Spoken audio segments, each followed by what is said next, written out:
memang betul di Papua ini ada persoalan separatisme.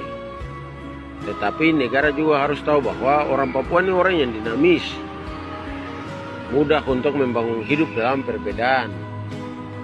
Bahkan kalau mau dibilang toleransi paling tertinggi di Indonesia itu ada di Papua. Hal itu yang seharusnya menjadi barometer untuk Bapak Prabowo menyelesaikan persoalan Papua secara baik-baik. Persoalan mengenai konflik yang terjadi beberapa hari lalu di Papua itu juga disebabkan dari ketidakpercayaan orang asli Papua terhadap kebijakan yang negara lakukan di Papua, yang menurut mereka itu sangat tidak memihak kepada mereka. Contohnya, orang Papua dikasih otsus, tetapi representasi dari orang asli Papua di lembaga-lembaga DPR itu sangat kurang. Nah, akhirnya mereka itu merasa bahwa hak mereka itu dirampok. Terus yang berikut itu, susahnya anak-anak Papua mencari lapangan pekerjaan di Papua. Diakibatkan dari sifat primordialisme yang dibawa dari daerah luar masuk ke Papua. Terus ditambah lagi dengan stigmatisasi negatif yang terus-menerus melekat kepada mereka.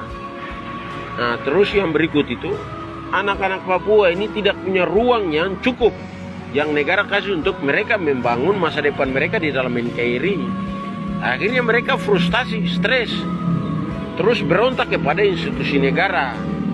Nah, terus yang berikut, ketika otsus dikasih di Papua, orang non-Papua di Papua ini mereka menikmati pembangunan yang dibangun dengan uang otsus di Papua. Mereka juga menikmati lapangan pekerjaan. Mereka menikmati kekuasaan politik birokrasi di Papua. Tetapi ketika terjadi kegagalan pembangunan di Papua, hanya orang asli Papua saja yang disalahkan terus menerus.